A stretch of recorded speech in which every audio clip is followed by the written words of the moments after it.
DD किसान, बदलते भारत की शान।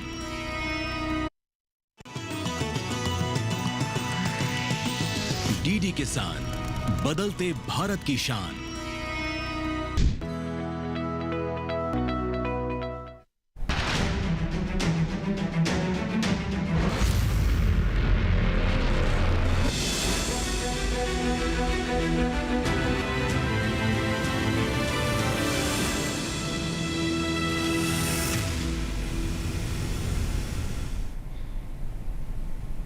नमस्कार, स्वागत है आपका हेलो किसान में। मैं हूं अंजू सिंह। हेलो किसान एक लाइव फोन इन कार्यक्रम है जिसमें हम कृषि संबंधी विभिन्न विषय आप किसानों के लिए लेकर आते हैं।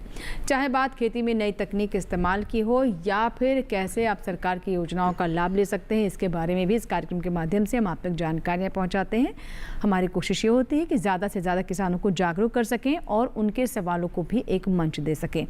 सीधे आप हमारे एक्सपर्ट से बात कर सकते हैं।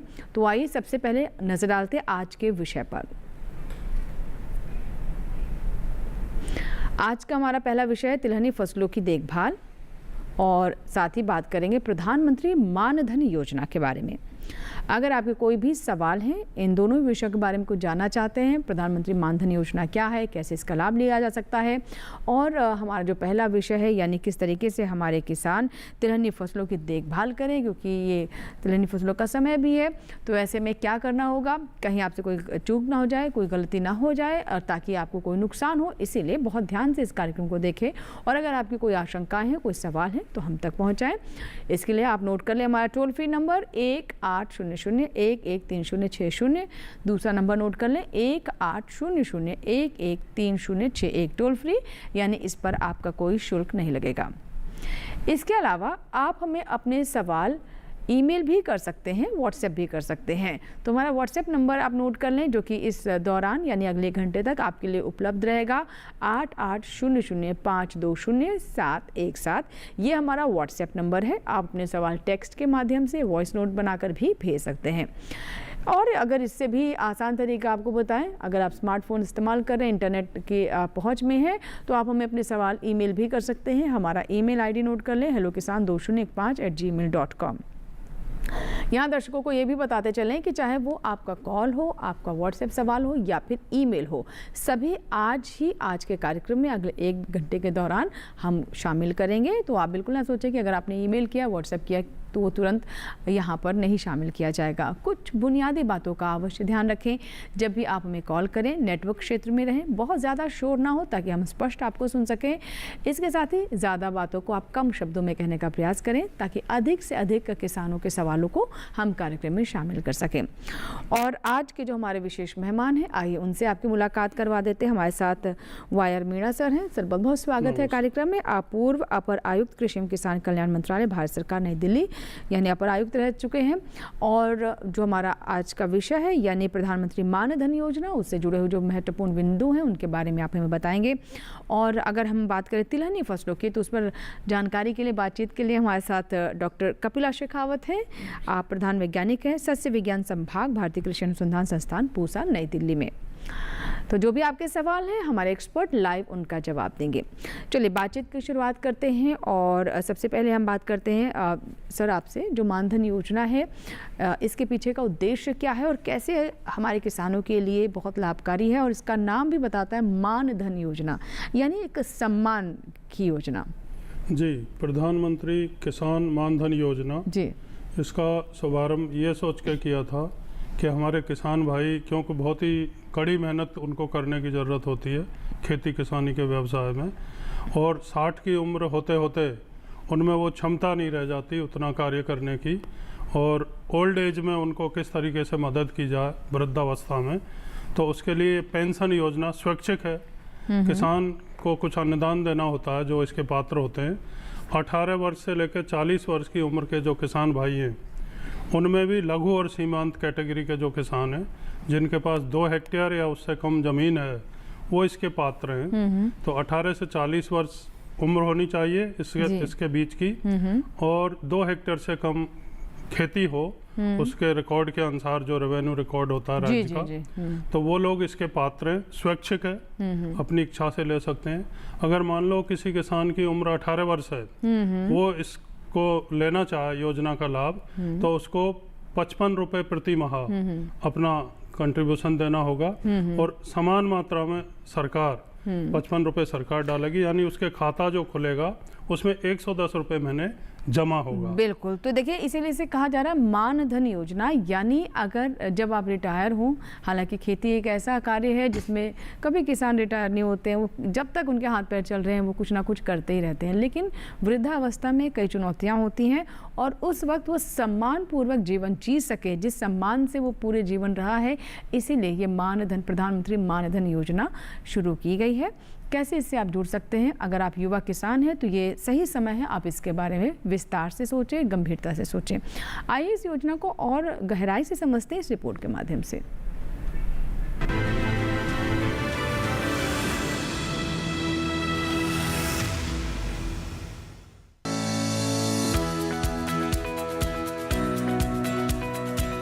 तिलहनी फसलों में सोयाबीन, सूरजमुखी, मूंगफली और तिल शामिल हैं। सोयाबीन की फसल में खरपतवार को रासायनिक विधि से नष्ट करने के लिए इमेजिक्राइपर 10 EC 750 से 1000 मिलीलीटर मात्रा प्रति हेक्टेयर को 500 से 600 लीटर पानी में मिलाकर बुआई के 10 से 20 दिनों बाद छिड़काव करें, या फिनॉक्सप्रॉन 10 EC विप सुपर 800 से 1000 मिलीलीटर मात्रा प्रति हेक्टेयर को 500 से 600 लीटर पानी में मिलाकर बुआई के 20 से 25 दिनों बाद छिड़काव करें। अतः बुआई के 20 से 25 दिनों के अंदर कसौली से निराई गुड़ाई कर खरपतवारों को नष्ट कर देना चाहिए। सोयाबीन की फसल पर पीला मोज़ेक रोग का विशेष प्रभाव पड़ता है। इसकी रोकथाम के लिए डाइमेथोएट 30 EC की 1 लीटर मात्रा को 800 से 1000 लीटर पानी में घोलकर जरूरत के हिसाब से 10 से 15 दिनों के अंतराल पर 1 से 2 छिड़काव करें। वहीं सूरजमुखी में बुआई के 15 से 20 दिनों बाद फालतू पौधे निकालकर पंक्तियों में पौधे से पौधे की दूरी 20 सेंटीमीटर करें। बुआई के 25 दिनों बाद 40 किलो नाइट्रोजन प्रति हेक्टेयर की दर से टॉप ड्रेसिंग करें। बुआई के 20 से 25 दिनों बाद पहली सिंचाई के बाद निराई गुड़ाई करना काफी जरूरी है। इससे खरपतवार भी नियंत्रित रहते हैं। मूंगफली की फसल में बुआई के 35 से 40 दिनों तक पुष्पावस्था से पैगिंग के होते हैं। इस समय पर पानी की कमी होने पर मूंगफली की उत्पादकता काफी कम हो जाती है। इस समय अगर बरसात नहीं होती तो सिंचाई की व्यवस्था करनी चाहिए। इस समय अगर पैगिंग हो गई है तो पौधों के चारों ओर मिट्टी चढ़ाने का काम करने से फली का विकास अच्छा होता है और पैदावार में बढ़ोतरी होती है। इस समय सूक्ष्म पोषक तत्व जैसे बोरॉन की कमी दिखने पर 0.2% बोरेक्स के घोल का उपयोग करें। इस तरह तिलहनी फसलों की देखभाल आपको अच्छा मुनाफा दे सकती है।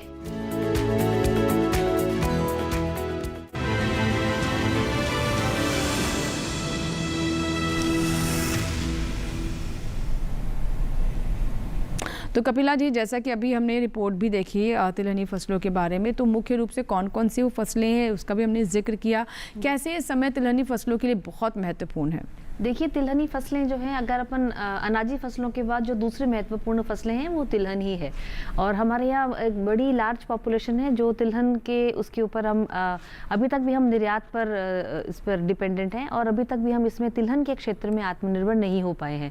खरीफ की अगर अपन बात करें तो जो महत्वपूर्ण तिलहनी फसलें हैं उसमें तिल, सोयाबीन और मूंगफली आती है। आपने अपनी रिपोर्ट में भी दिखाया, कुछ क्षेत्रों में सोयाबीन भी लेते हैं, ये सूरजमुखी भी लेते हैं, लेकिन सूरजमुखी ज़्यादातर इन क्षेत्रों में, अगर अपन उत्तरी मैदानी क्षेत्रों की बात करें तो ये ग्रीष्मकालीन फसल के रूप में ज़्यादा प्रचलित है। तो 3 मुख्य जो खरीफ की फसलें हैं तिलहन की, उसमें तिल, मूंगफली और सोयाबीन आती है। इन तीनों ही फसलों की खास बात ये है कि अधिक तेल की मात्रा के साथ साथ इनके और वैकल्पिक उत्पाद भी बनते हैं। जैसे अगर अपन तिल और मूंगफली की बात करें तो कन्फेक्शनरी में इनका बहुत अधिक उपयोग है।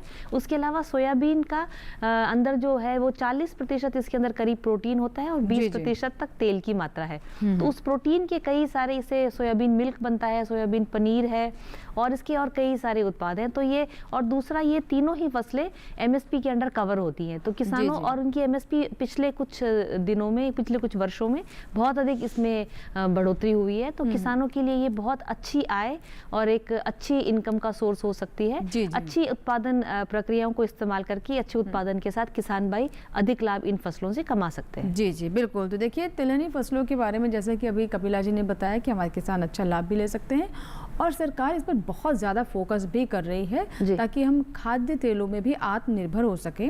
और जब तक आप किसानों का साथ नहीं रहेगा तब तक सरकार का जो प्रयास है वो अपने सार्थक अंजाम तक नहीं पहुंच पाएगा। इसीलिए हमारी भी कोशिश है कि आपको इन फसलों से जुड़ी महत्वपूर्ण जानकारियाँ आज के हेलो किसान के माध्यम से आप तक पहुँचाएँ। आइए मानधन योजना पर देखते हैं रिपोर्ट।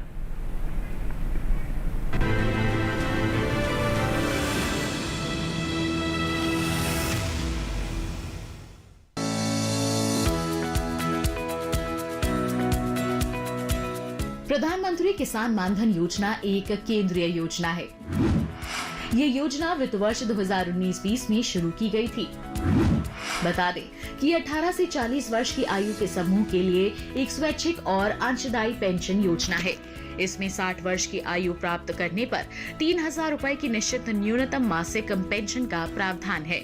इस योजना का उद्देश्य छोटे और सीमांत किसानों को उनकी वृद्धावस्था में सामाजिक सुरक्षा प्रदान करना है।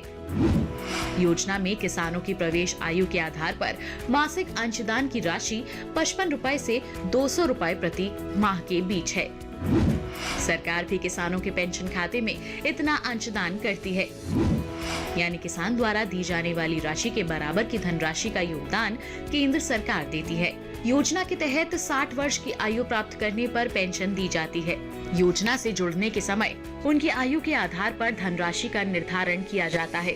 पति और पत्नी भी अलग अलग इस योजना का लाभ उठा सकते हैं।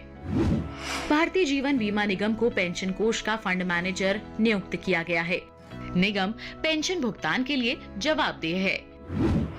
इस योजना के योगदानकर्ता की मृत्यु होने पर उसकी पति या पत्नी शेष योगदान देकर योजना को जारी रख सकते हैं और पेंशन का लाभ ले सकते हैं।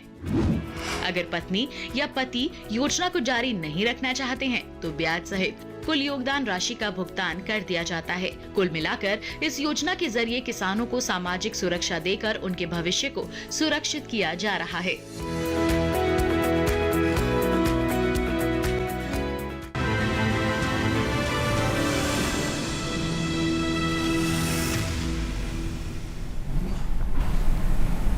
तो बिल्कुल दोनों विषय पर आपने विस्तार से रिपोर्ट देखी और अगर आपके कोई भी सवाल है तो लाइव हमें बताएं। हमारा टोल फ्री नंबर, हमारा व्हाट्सएप नंबर, ईमेल आईडी लगातार स्क्रीन पर आपकी सुविधा के लिए फ्लैश होता रहेगा। आप हमें संपर्क करें और अपने सवाल हम तक पहुंचाएं। अब डॉक्टर मीणा, मैं आपसे जानना चाहूँगी, जैसे आपने कुछ बातें बताई कि कैसे ये एक सम्मान निधि योजना, इसलिए मानधन योजना इसलिए कहा जा रहा है ताकि पूरे सम्मान के साथ हमारे किसान अपनी वृद्धावस्था भी बिता सके। अब मैं जानना चाहूँगी कि शुरुआत में जैसा कि आपने बताया कि जैसे ही 18 साल का कोई भी किसान होता है वो इसमें एनरोल करा सकता है, तो पहले तो शुरुआत यहीं से करते हैं कि किस तरह से इसके पात्र बने और पात्रता के लिए मुख्य बिंदु क्या क्या है? जी बिल्कुल, जैसा कि मैंने चर्चा की, इसकी पात्रता के लिए एक तो उम्र का जो क्राइटेरिया है, जी जी, तो उम्र 18 साल से 40 साल के बीच के जो किसान हैं और उनकी ज़मीन मतलब लघु सीमांत कैटेगरी के हिसाब से 2 हेक्टेयर या उससे कम होनी चाहिए। तो ये पात्रता की 2 प्रमुख शर्तें हैं, जी जी, उसके हिसाब से वो इसके पात्र होते हैं। और कंट्रीब्यूशन जो उनको देना है, मतलब अपनी तरफ से जो पैसा अंशदान, एक स्वैच्छिक है, कोई ज़बरदस्ती वाली स्कीम नहीं है।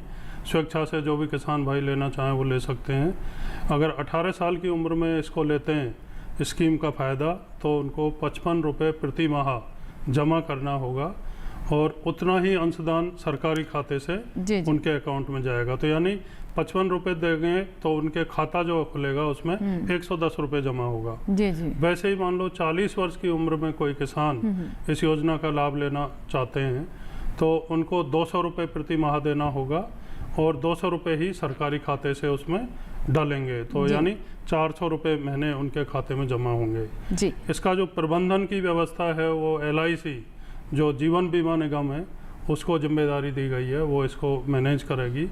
और जैसा कि अपनी रिपोर्ट में भी बताया गया, पति पत्नी दोनों चाहें तो दोनों भी इसका पात्र बन सकते हैं, इसका फ़ायदा ले सकते हैं। लेकिन दोनों के नाम पर भूमि होनी चाहिए सर, ये इसकी आवश्यकता है?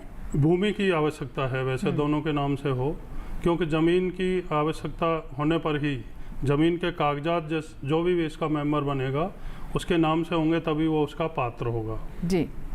तो इस तरीके से इसमें कोई ज़्यादा दिक्कत नहीं है, स्वैच्छिक है। और ये सोच के योजना को लागू किया गया था कि 60 वर्ष की उम्र होते होते किसान वृद्धावस्था में आने लगते हैं, तो उतना मेहनत, उतना पसीना नहीं बहा सकते खेतों में। तो एक सामाजिक सुरक्षा उनको मिले। न्यूनतम 3,000 रुपये प्रति माह उनकी पेंशन चालू होती है, तो साल भर में 36,000 रुपये उनको मिलते हैं, जो ठीक ठाक एक अमाउंट है, उससे वो अपना गुजर बसर जो भी है अच्छे से कर सकते हैं। ठीक है, आगे और इससे जुड़े जो बातें हैं उन्हें हम जानेंगे, लेकिन उससे पहले एक कॉलर है नंद स्वरूप मिश्रा जी, उत्तर प्रदेश के बाराबंकी से। नंद स्वरूप जी, स्वागत है हेलो किसान में, बताइए क्या सवाल है। हेलो नंद स्वरूप, मुझे सुन पा रहे हैं आप?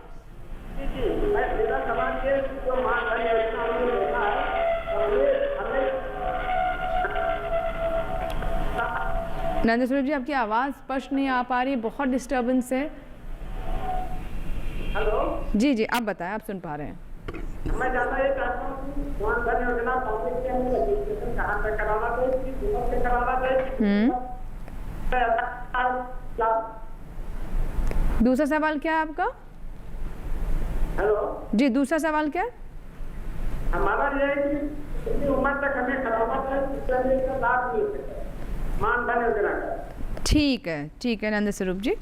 सर, पहला तो वही पंजीकरण कहाँ से कराएं इसका, और दूसरा सवाल कि कितनी एज में, कितनी उम्र में कराएं ताकि इसका लाभ ले सकें, ज़्यादा से ज़्यादा लाभ ले सकें। जी, उम्र का तो मैंने जिक्र किया, 18 वर्ष से लेके 40 वर्ष के बीच में जो भी किसान हैं लघु सीमांत कैटेगरी के, वो इसके मतलब लाभ ले सकते हैं।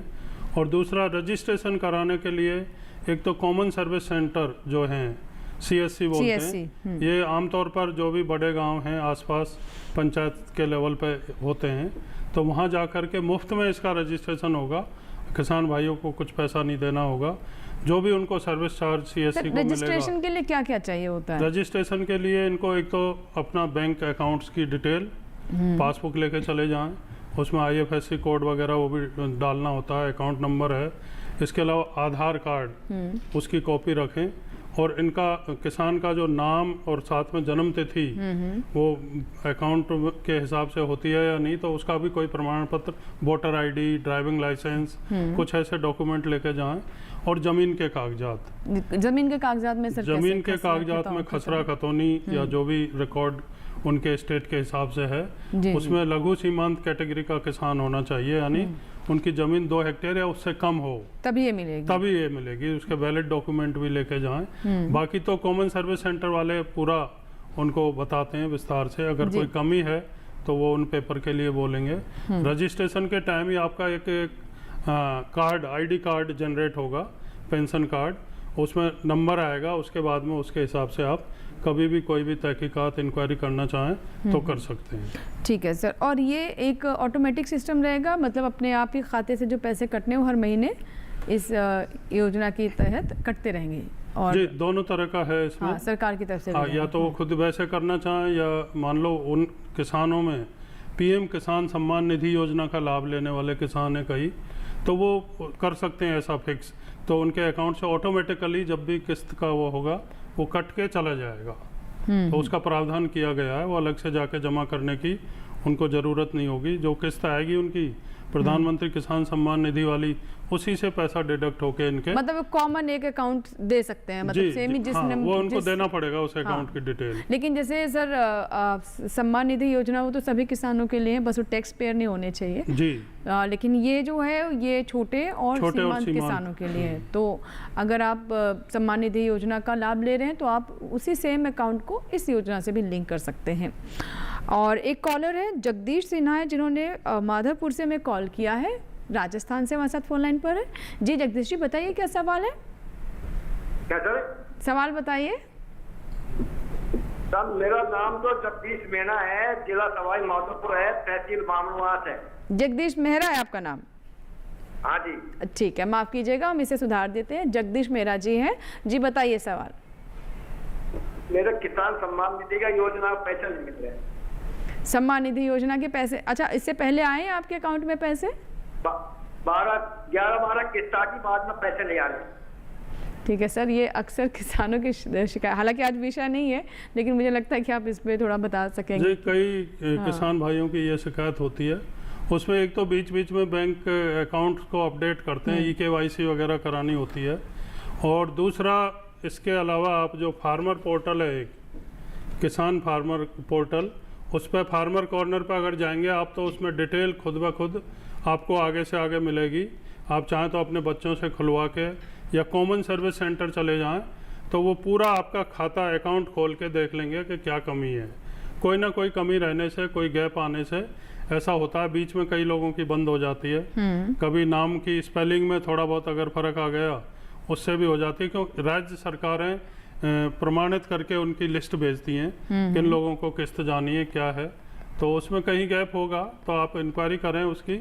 जब 12 किस्त आपको मिली है तो निश्चित तौर पर छोटी मोटी जो भी त्रुटि होगी वो दूर हो जाएगी। बिल्कुल। आप कॉमन सर्विस सेंटर में चले जाएं या फार्मर जो पोर्टल है उसको खोल के उसमें बच्चों से भी चेक करवा सकते हैं। बिल्कुल। और देखिए, ये तो किसी भी योजना के लिए बहुत महत्वपूर्ण है कि जो आप अपनी डिटेल्स दे रहे हैं, जो अपनी जानकारियां दे रहे हैं, वो बिल्कुल सही हो, उनमें किसी तरह की कोई त्रुटि ना हो, क्योंकि ऐसा होने से आपको पूरा लाभ नहीं मिल पाएगा। और जब एक बार रिकॉर्ड गड़बड़ हो जाते हैं तो कई बार किसानों को काफ़ी असुविधा हो जाती है, काफ़ी चीज़ें लंबित हो जाती हैं। तो ऐसा ना हो, तो इस बात का हमेशा ध्यान रखें कि सभी डॉक्यूमेंट्स में आपका नाम, आपकी date of birth, mobile number एक सेम ही रहे, उसमें कोई ऊपर नीचे ना हो। फिलहाल वक्त एक छोटे से ब्रेक का, लेकिन ब्रेक के बाद भी हमारा कार्यक्रम हेलो किसान जारी रहेगा।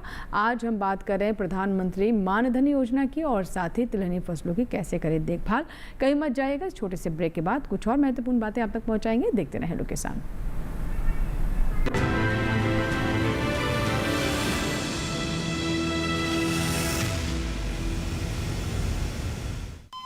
अरे सुन तो।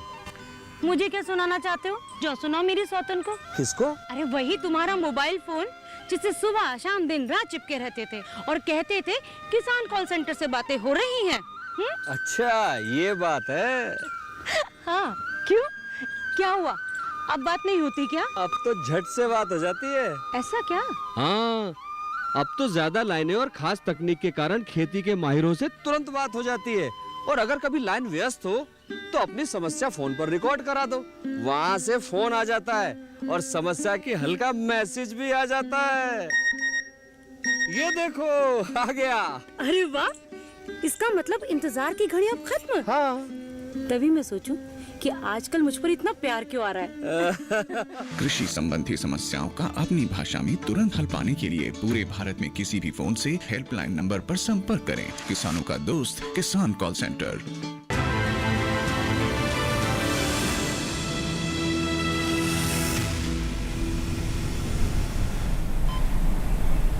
ब्रेक के बाद एक बार फिर आपका स्वागत है हेलो किसान कार्यक्रम में। आज हम बात कर रहे हैं प्रधानमंत्री मानधन योजना की और साथ ही तिलहनी फसलों की कैसे करें देखभाल।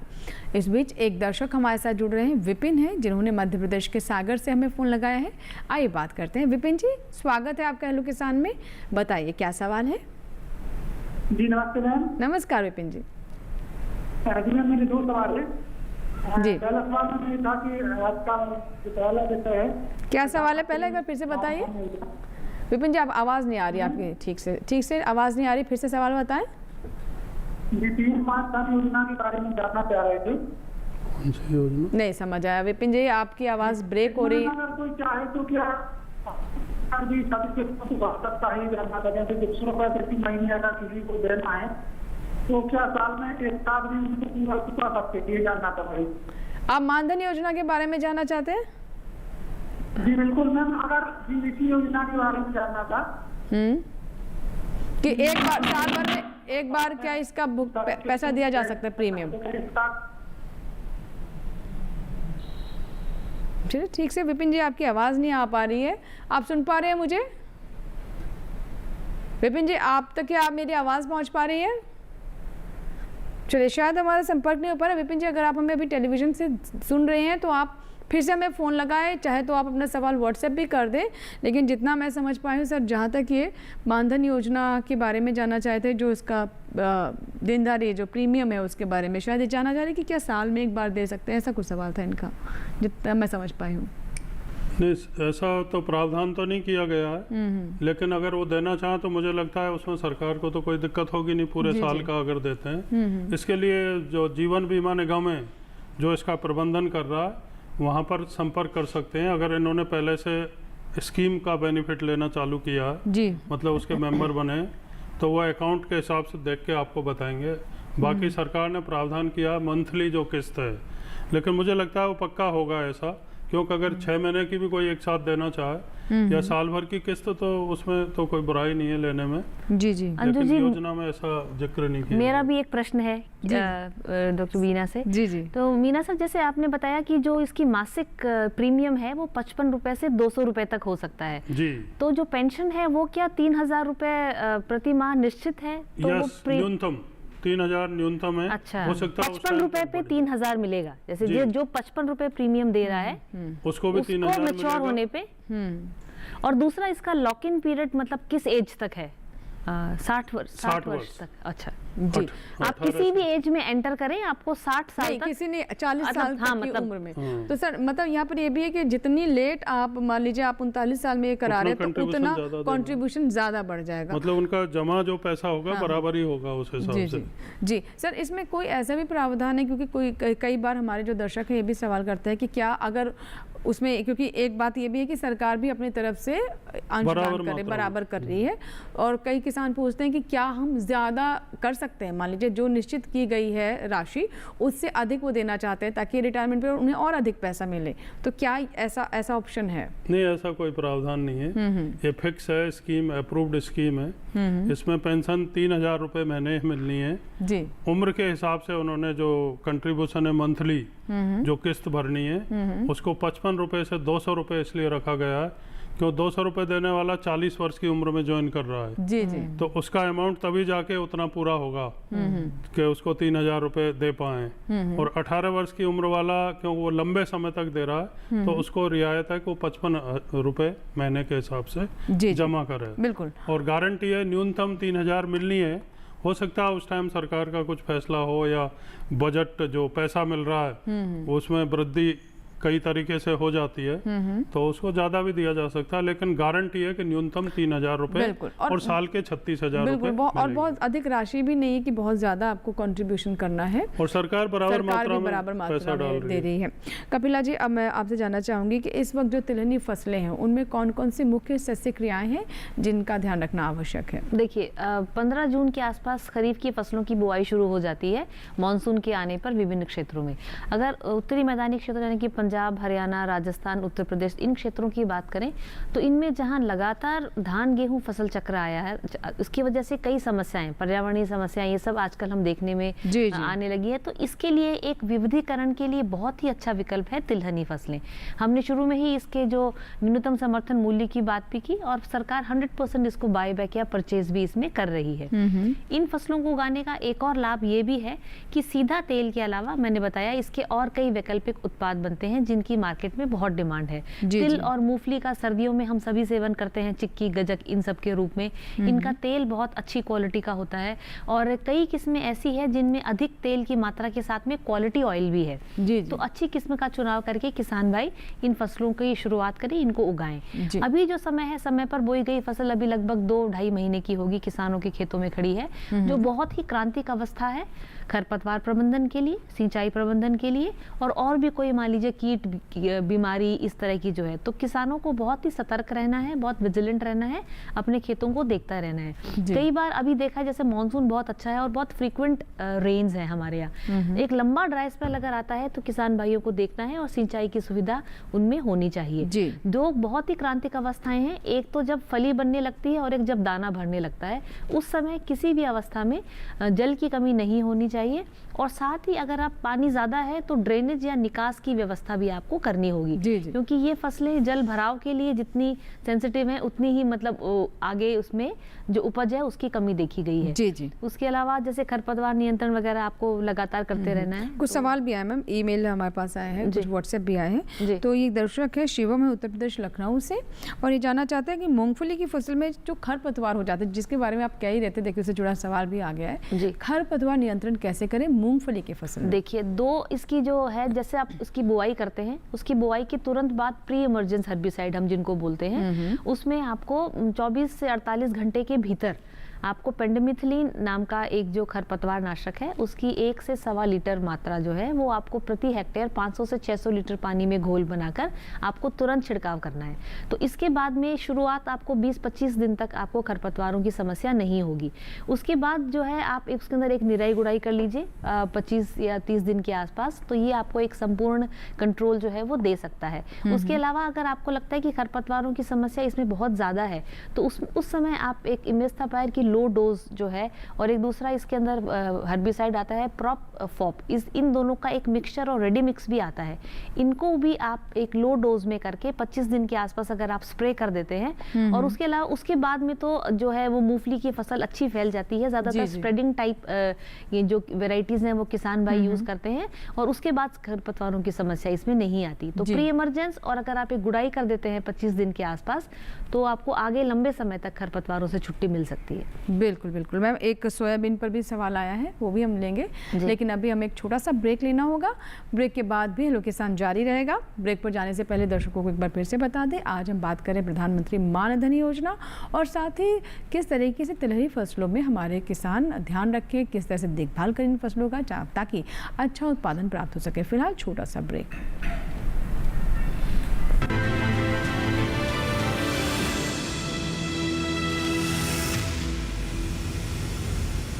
डीडी किसान ने कर ली है तैयारी, यहां मिलेगी पशुपालन की हर एक जानकारी, घर आंगन से लेकर व्यवसायिक फार्म तक, मुर्गी पालन से लेकर रेगिस्तान के जहाज तक। बीमारियों से पशुपालक बिल्कुल ना हो परेशान, विशेषज्ञ करेंगे आपकी समस्या का समाधान। देखिए अपना पशु चिकित्सक हर रविवार शाम 6:30 बजे दूरदर्शन किसान पर।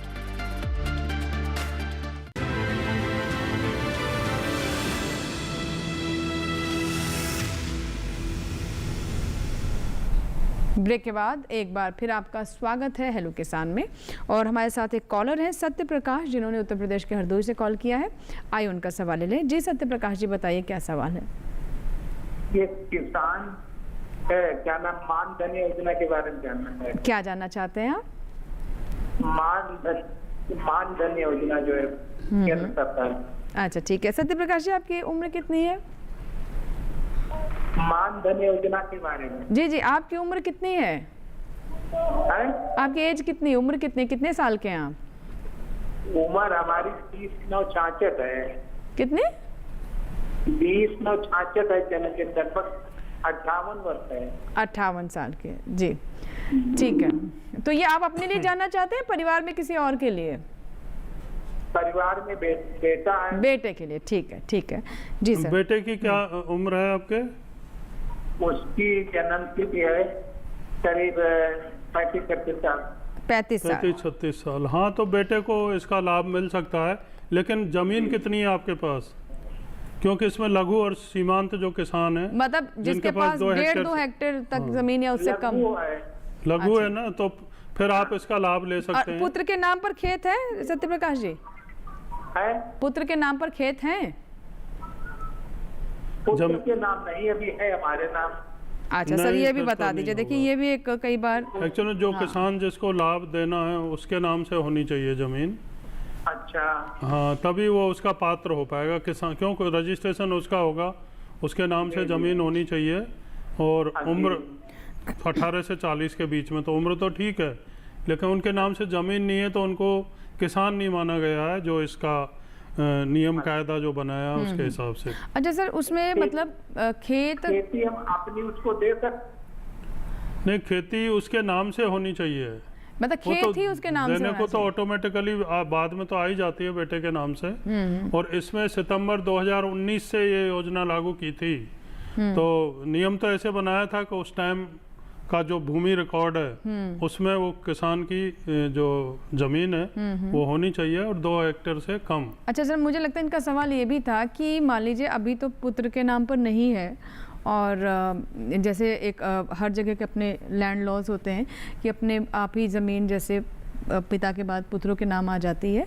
तो शायद ये जानना चाह रहे हैं कि क्या और कोई व्यवस्था है, क्या ये लिख करके दे दें, विल कर दें तो क्या तब ये संभव हो सकता है? नहीं, ऐसी व्यवस्था नहीं है, उसमें ज़मीन ही होनी चाहिए। जी जी। आप आगे बच्चे को बेनिफिट मिला है उसके हिसाब से चाहें तो कुछ ज़मीन उनके नाम से ट्रांसफ़र करवा सकते हैं। अच्छा, कई योजनाएं होती हैं, हो सकता है आगे इसमें भी खोल दिया जाए, लेकिन अभी तक की जो गाइडलाइन है उसके हिसाब से जो भी इसके पात्र बनेंगे उनके नाम से ज़मीन होनी चाहिए और उनकी उम्र 18 से 40 साल के बीच में होनी चाहिए। जी।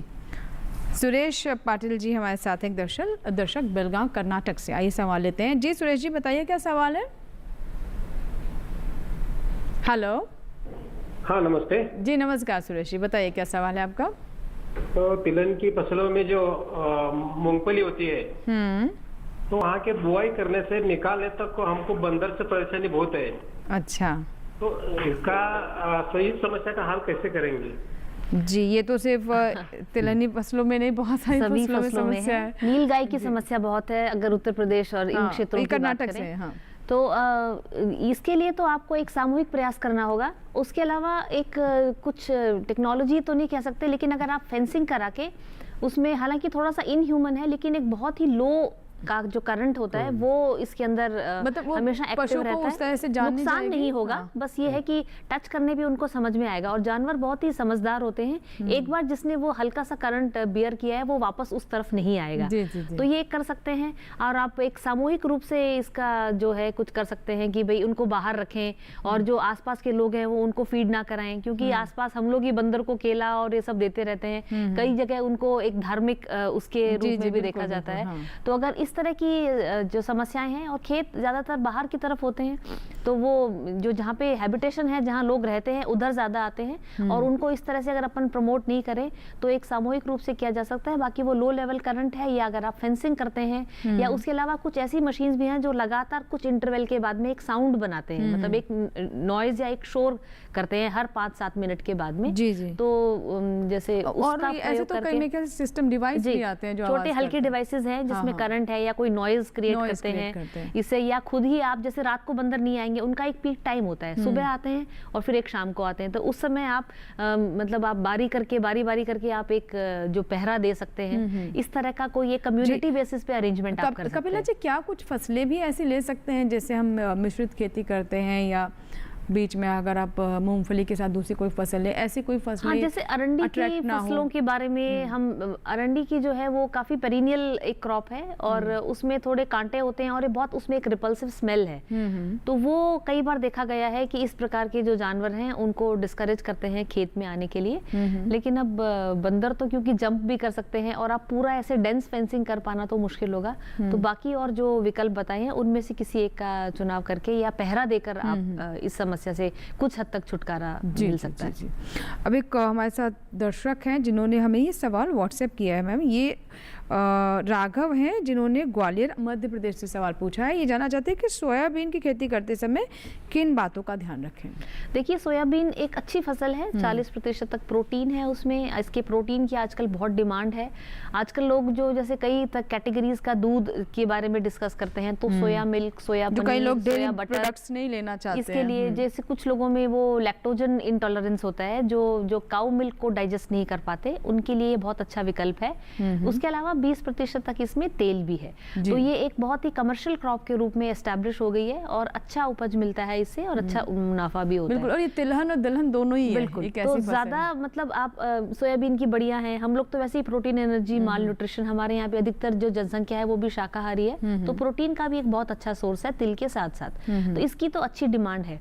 जो रूटीन आपके जो है न्यूट्रिशन को लेके, पोषक तत्व, इन सब के अलावा 2-3 महत्वपूर्ण बातें सोयाबीन में वो ये है कि फूल, एक फ्लावर ड्रॉप एक बहुत बड़ी समस्या है इसमें। तो उसके लिए ना आप एक प्लानोफिक्स नाम का एक हार्मोन होता है, प्लांट हार्मोन, जिसको NAA भी बोलते हैं, उसकी करीब आप 40 मिलीग्राम मात्रा प्रति लीटर के हिसाब से घोलकर अगर आप फ्लावरिंग के टाइम में स्प्रे करते हैं तो फ्लावर ड्रॉप कम होता है, और सीड जो है फॉर्मेशन वो उसमें ज्यादा होता है। एक तो आप ये देखिए। और उसके अलावा इसके अंदर इस स्टेज पे खड़ी फसल फसल में अगर कोई पोषक तत्व की कमी है तो वो आप कर सकते हैं। इसमें आपने अपनी रिपोर्ट में भी बताया कि सल्फर और बोरोन तो बहुत महत्वपूर्ण एलिमेंट्स हैं कोई भी तिलहनी फसलों के लिए। तो आप खड़ी फसल में बोरोन का आप 0.5% का बोरेक्स का घोल आप छिड़क सकते हैं।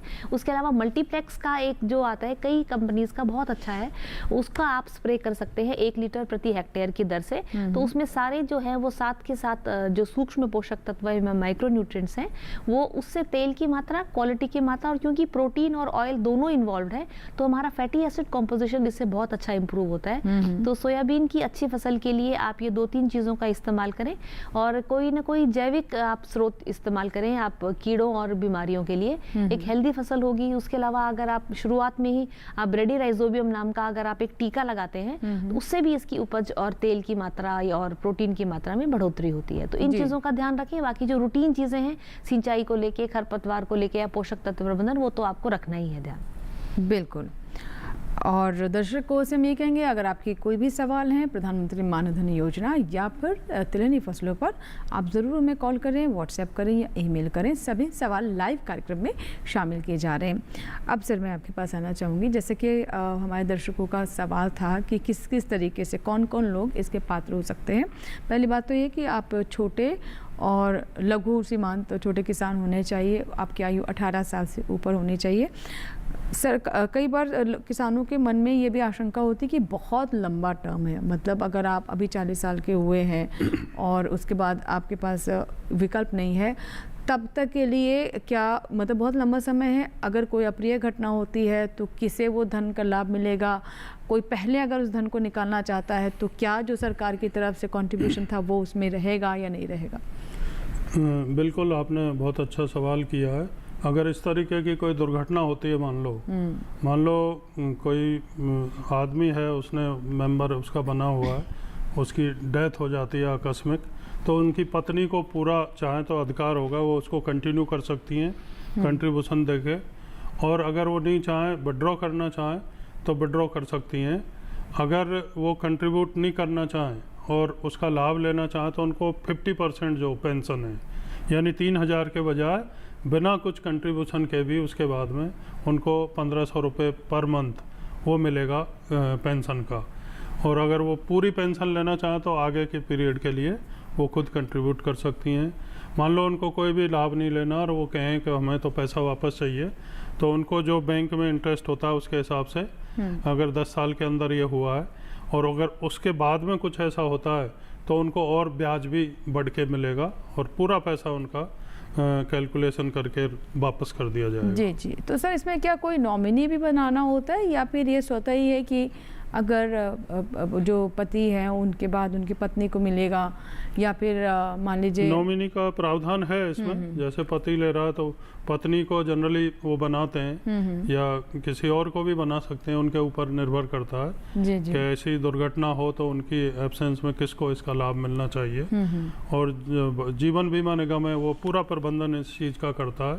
कहीं कोई शंका भी हो, कुछ और जानकारी लेनी हो तो उनसे भी संपर्क किया जा सकता है। और एक फार्मर, जैसे किसान सम्मान निधि का पोर्टल खोला है, ऐसे ही प्रधानमंत्री किसान मानधन योजना का भी पोर्टल खोल दिया गया है। उस पर विस्तार से जानकारी भी उपलब्ध है और कोई भी आपकी शंका हो, समस्या हो तो उसके बारे में वो बताएंगे। कॉमन सर्विस सेंटर को भी पूरा फीड किया जाता है। भारत सरकार की जितनी भी योजनाएं हैं उनकी संपूर्ण जानकारी दी गई है। और एक हमारा टोल फ्री नंबर है कृषि एवं किसान कल्याण मंत्रालय भारत सरकार का 1800-180-1551 1800-180-1551 टोल फ्री है। जो भी कॉल करेंगे उनका कोई पैसा नहीं लगना। सुबह 6 बजे से रात को 10 बजे तक आप खेती किसानी की या सरकार की योजनाओं की या कोई भी किस्मों की कोई भी जानकारी लेना चाहें खेती संबंधी, तो वो आपको मुफ्त में जानकारी मिलेगी टेलीफोनिकली आपकी अपनी भाषा में। यानी देश की 22 प्रमुख भाषाओं में ये सुविधा उपलब्ध है। जो जिस क्षेत्र का किसान जहाँ भी कॉल करेगा उसको अपनी ही भाषा में जानकारी मिलेगी। और किसान क्योंकि सुन के कई बार आधी चीज़ भूल भी सकते हैं, तो उनको फिर टेक्स्ट मैसेज भी आएगा, टेक्स्ट भी आ जाएगा उनके फ़ोन पे, फ़ोन उनका रजिस्टर्ड हो जाएगा। तो ये सुविधा भी है। कहीं कोई डाउट हो तो खेती किसानी की एडवाइस के लिए कृषि एवं किसान कल्याण मंत्रालय का जो टोल फ्री नंबर है 1800-180-1551 किसान कॉल सेंटर के नाम से इसको जानते हैं।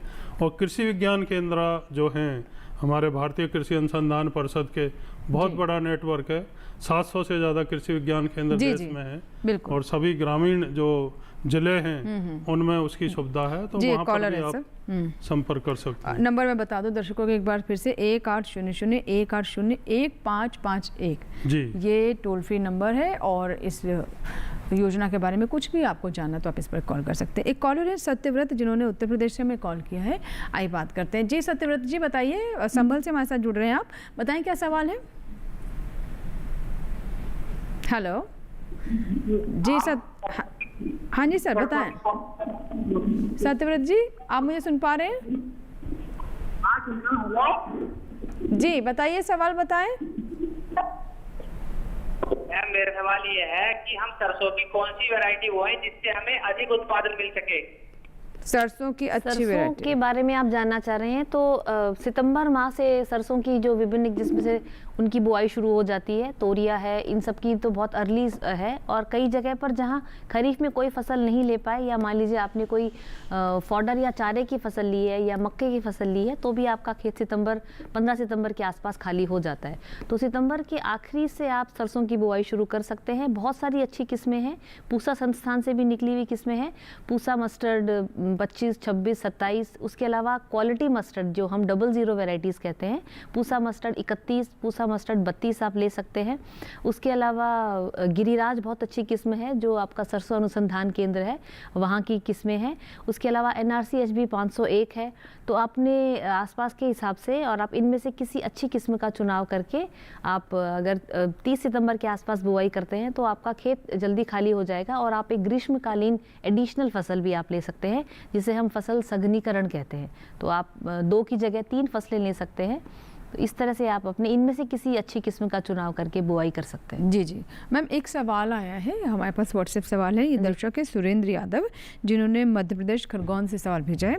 और ये कह रहे हैं मध्य प्रदेश के खरगोन ज़िले में क्या तिल और मूंगफली की फसल हो सकती है? क्या इन दोनों फसल के लिए ज़मीन किस वहाँ की उपयुक्त है? किस प्रकार की ज़मीन होनी चाहिए? देखिए, जो उधर की जो मिट्टी है वो थोड़ी हल्की भारी है, तो सोयाबीन और तिल के लिए तो कोई समस्या नहीं है। ग्राउंडनट की जो मूंगफली जो है उसको थोड़ी हल्की मिट्टी चाहिए, क्योंकि उसमें पैकिंग होने के बाद में जो शेल बनते हैं वो मिट्टी के अंदर बनते हैं। हालांकि सिंचाई करने के बाद में अगर बहुत भारी नहीं होती और अगर क्रैकिंग जिन सॉइल्स में नहीं है, वर्टी सॉइल्स अगर नहीं है, उनमें आप मूंगफली की फसल ले सकते हैं। लेकिन अगर भारी अगर मिट्टी है, उन क्षेत्रों में मूंगफली की जगह अगर आप सोयाबीन लेते हैं तो उसमें, या कॉटन अगर आप लेते हैं तो उससे आपको ज़्यादा लाभ मिलेगा। और बहुत अगर भारी मिट्टी में, क्योंकि मूंगफली को उखाड़ना पड़ता है, एक हम इरिगेशन देते हैं, हालांकि आजकल कुछ मशीन्स आने लगी हैं, लेकिन पैगिंग नीचे होने के बाद में उसको जगह मिलनी चाहिए और पैग को अंदर मिट्टी इतनी हल्की होनी चाहिए कि वो अंदर जाके शेल बना सके। तो भारी मिट्टों के लिए संस्तुतित नहीं है। आप तिल या सोयाबीन या अगर कपास लेते हैं तो आपको ज़्यादा लाभ होगा। जी जी जी बिल्कुल। अब सर मैं आपसे जानना चाहूँगी मानधन योजना के बारे में। यहाँ पर एक ये भी सवाल आता है किसानों का कि 60 साल के बाद किस तरीके से उन्हें वो पैसा मिलेगा? क्या अपने आप ही वो क्रेडिट होना शुरू हो जाएगा उनके खाते में, या फिर इसके लिए फिर उन्हें कोई कदम उठाना होता है? नहीं, उनको उसमें कोई कदम उठाने की ज़रूरत नहीं है।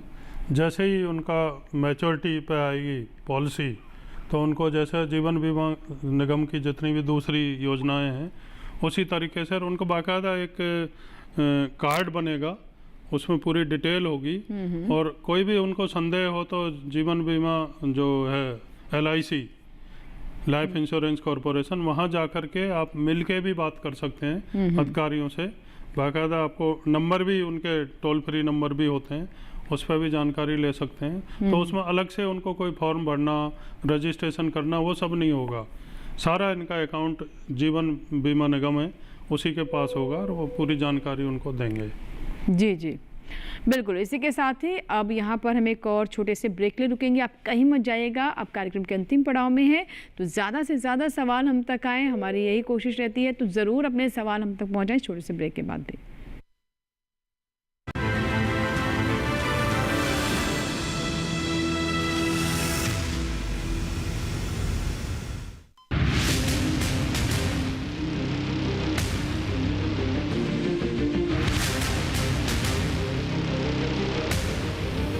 जब तपती है धरती, सूरज उगलता है आग, ठंड में जब सर्दी जमा देती सबके हाल, सब छुप जाते अपने अपने घरों में, तब बाहर निकलता सिर्फ एक इंसान, भरने के लिए हम सबका पेट, खून को पसीने की तरह देता बहा, थक जाता, झुलस जाता, हो जाता बीमार, तब उसकी सेहत का ध्यान रखता सिर्फ डीडी किसान।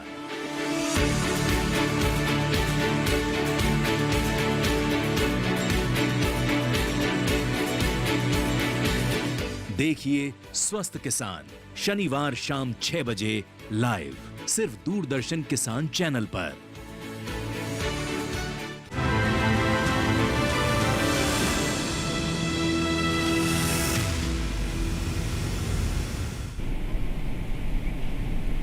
ब्रेक के बाद एक बार फिर आपका स्वागत है और एक हमारे पास व्हाट्सएप सवाल आया है, जल्दी से हम ले लेते हैं, ज़्यादा समय नहीं लगाते हैं। और ये हमारे दर्शक जो है इन्होंने मूंगफली के बारे में जाना था, जो कि हमने आपको पहले बताया। और इसके अलावा हम बता दें कि एक दर्शक हैं जो कि हमें मानधन योजना के बारे में कुछ जानना चाहते हैं। सर, इनका सवाल ये है कि अगर बीच में ही कोई अप्रिय घटना हो जाती है, मान लीजिए पहले ही, तो उस वक्त उस पैसे का क्या होगा? मान लीजिए वो व्यक्ति उसकी शादी भी नहीं हुई है और उस वक्त वो पैसा कहाँ जाएगा, कैसे उसका लाभ मिलेगा? नहीं, उनका जो नॉमिनेशन, हाँ, जो भी नॉमिनी होंगे उनको ये अधिकार होगा, वो चाहें तो उनकी जगह कंटिन्यू उसको कर सकें, या फिर उनको पैसा जो भी बनेगा ब्याज सहित, वो पैसा उनको बैंक में जो ब्याज दर होगी उसके हिसाब से उनको पूरा पैसा वापस हो जाएगा। जी जी, तो उसका क्लियर एक प्रावधान किया गया है। जी जी। अब मैम तिलहनी फसलों पर मैं आना चाहूँगी। आपसे सवाल ये है कि जो प्रोसेसिंग है वो किस प्रकार से की जा सकती है और क्या अलग अलग तिलहनी फसलों के लिए अलग अलग प्रोसेसिंग होती है? देखिए, ये तीनों ही तिलहनी फसलों में अगर अपन तेल की मात्रा की बात करें तो तिल में करीब 45% तक, 40 से 45% तक तेल होता है। सोयाबीन में 20% तक तेल है और मूंगफली में भी लगभग 45-50% के आसपास। लेकिन तिल और मूंगफली जो भी है, इन दोनों में तेल के से ज़्यादा इनका कन्फेक्शनरी या उनके अंदर उसका जो उत्पाद हैं, सहायक उत्पाद है, उनमें ज़्यादा। सबसे पहले तो तेल निकालने के बाद इनकी जो खली है उन सभी में लगभग 20 से 25% तक प्रोटीन पाया जाता है। तो पशुओं के लिए ये एक मुख्य कॉन्सेंट्रेट या एक जो संगठित भोजन है उसका एक मुख्य रूप है। उसके अलावा जो मिट्टी की उर्वरा शक्ति को बढ़ाने के लिए भी इनका प्रयोग होता है, क्योंकि इसके अंदर नाइट्रोजन, फास्फोरस, पोटेशियम और सभी माइक्रोन्यूट्रिएंट्स का बहुत ही आइडियल और बैलेंस्ड कंटेंट होता है। तो जो तेल आपने निकाल लिया, उसके बाद जो एनिमल फीड और जो मिट्टी की उर्वरा शक्ति बढ़ाने के लिए भी इनका उपयोग होता है।